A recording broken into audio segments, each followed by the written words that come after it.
چین کے شہر دنہوانگ میں گلوبل میئرز ڈائیلاگ کا انعقاد کیا گیا ہے، جس میں 10 ممالک اور خطوں سے آئے میئرز، سفارتکاروں اور دیگر نمائندوں نے شرکت کی ہے۔ دنہوانگ قدیم شاہراہ ریشم کا ایک اہم مرکز رہا ہے، جہاں بدھ مت سے متعلق نوادرات اور فنکارے بڑی تعداد میں محفوظ ہیں۔ میں پہلے بھی چین آ چکا ہوں، لیکن دنہوانگ کا تجربہ منفرد اور حیران کن ہے۔ یہاں کے میوزیم، کتاب گھر اور پرنٹ سٹور متاثر کن ہیں۔ یہ دیکھ کر خوشی ہوئی کہ وہ اپنے ورثے کو جدید انداز میں دنیا کے سامنے پیش کر رہے ہیں۔ ایسے عالمی مکالمے ثقافتی رشتوں کو مضبوط بناتے ہیں۔ چوتھی سے 14ویں صدی کے دوران تعمیر ہونے والے دنہوانگ کے موگاؤ غاروں میں 2000 سے زائد رنگین مجسمے اور 45,000 مربع میٹر پر پھیلے دیواری نقش و نگار کے ساتھ کل 735 غار شامل ہیں۔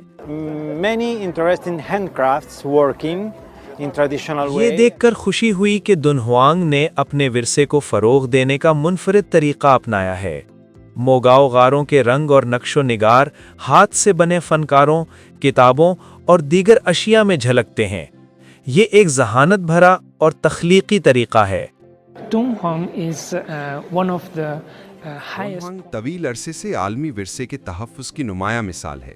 یہاں کا ڈیجیٹلائزیشن منصوبہ نہ صرف چینی بلکہ دنیا بھر کے محققین کے لیے تحقیق کے نئے دروازے کھول رہا ہے۔ یہ شہر قدیم دور میں مشرق و مغرب کے فکری تبادلوں کی علامت رہا ہے۔